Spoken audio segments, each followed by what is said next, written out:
नमस्कार, मैं अंजना और आप देख रहे हैं प्रहार मीडिया। आइए बढ़ते हैं आज की बड़ी खबर की ओर। दिल्ली में 27 साल बाद खिला कमल, मोदी की गारंटी पर लोगों को विश्वास। कांग्रेस का मत प्रतिशत बढ़ा। राजधानी दिल्ली के विधानसभा चुनाव में आखिरकार 27 वर्षों बाद कमल खिल गया। प्रधानमंत्री नरेंद्र मोदी ने दिल्ली को विश्व स्तरीय राजधानी बनाने के लिए सेवा का एक मौका मांगा था और भरोसा दिया कि दिल्ली को संवारने के लिए वो स्वयं समय देंगे। ये उनकी लोकप्रियता, विश्वसनीयता, आक्रामक चुनाव प्रचार और मजबूत बूथ प्रबंधन का ही नतीजा है कि दिल्ली वालों ने न सिर्फ पूर्ण बहुमत दिया बल्कि 2/3 बहुमत से ज्यादा सीटें देकर दिल्ली में डबल इंजन की सरकार बना दी। भाजपा को 40 सीटों का फायदा। भाजपा 70 में से 48 सीटें जीतने में सफल रही, यानी वर्ष 2020 के 8 सीटों के मुकाबले इस बार 40 ज्यादा सीटें जीती। वहीं पिछली 3 चुनावों में क्रमशः 28, 67 और 62 सीटें जीतकर सरकार बनाने वाली आम आदमी पार्टी को महज 22 सीटें मिली, जो उनका अब तक का सबसे खराब प्रदर्शन है। आतिशी को छोड़ सभी दिग्गजों को मिली शिकस्त। भगवा लहर में आपके राष्ट्रीय संयोजक व पूर्व मुख्यमंत्री अरविंद केजरीवाल, पूर्व उप मुख्यमंत्री मनीष सिसोदिया, मंत्री सौरभ भारद्वाज, पूर्व मंत्री सत्येंद्र जैन सहित पार्टी के कई बड़े नेता चुनाव हार गए। मुख्यमंत्री आतिशी को भी कड़े मुकाबले का सामना करना पड़ा, लेकिन वो लगभग 3500 मतों से चुनाव जीतने में सफल रहीं। कांग्रेस के प्रदर्शन में सुधार हुआ है, उसका मत प्रतिशत बढ़ा है, लेकिन लगातार तीसरे चुनाव में भी उसका खाता नहीं खुल सका।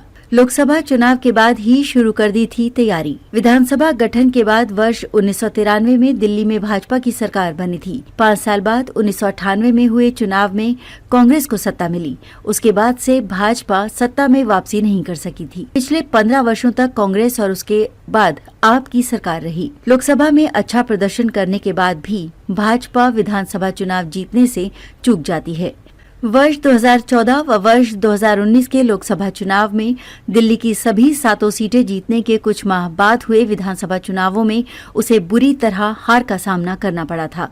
इसलिए पार्टी इस बार सतर्क थी और लोकसभा चुनाव के बाद से ही तैयारी शुरू कर दी थी। आपका मजबूत वोट बैंक समझी जाने वाली झुग्गी बस्तियों में पार्टी ने जून से ही जनसंपर्क अभियान शुरू कर दिया था। इसके साथ ही केजरीवाल व आप सरकार पर लगे भ्रष्टाचार के आरोपों को पार्टी ने मुद्दा बनाना शुरू कर दिया था। शराब घोटाला, शीश महल जैसे मुद्दे जोर शोर से उठाए। शराब घोटाला और शीश महल के मामले को पार्टी ने जोरदार ढंग से उठाया। चुनाव प्रचार शुरू होने पर भ्रष्टाचार के आरोपों को और धार दिया गया। पीएम मोदी ने दिल्ली की बहाली के लिए आप सरकार के भ्रष्टाचार को जिम्मेदार ठहराते हुए इसे आपदा कहकर संबोधित किया। उन्होंने विश्व स्तरीय दिल्ली बनाने के लिए आपदा से मुक्ति का आह्वान करते हुए दिल्ली वासियों से सेवा का मौका देने की अपील की। मोदी व अन्य नेताओं ने दिल्ली में पानी की समस्या, यमुना की सफाई, प्रदूषण, सीवर व सड़क जैसे मुद्दे भी चुनावी मंच से उठाए। भाजपा का प्रचार गीत भी दिल्ली की बदहाली, समस्याओं व भ्रष्टाचार पर आधारित था। आप पर उल्टा पड़ा दाव, भाजपा की घोषणा से जुड़ते गए हर वर्ग। आप संयोजक अरविंद केजरीवाल ने पानी की समस्या पर भाजपा को घेरने के प्रयास में हरियाणा सरकार पर यमुना में जहर मिलाने तक का आरोप लगा दिया।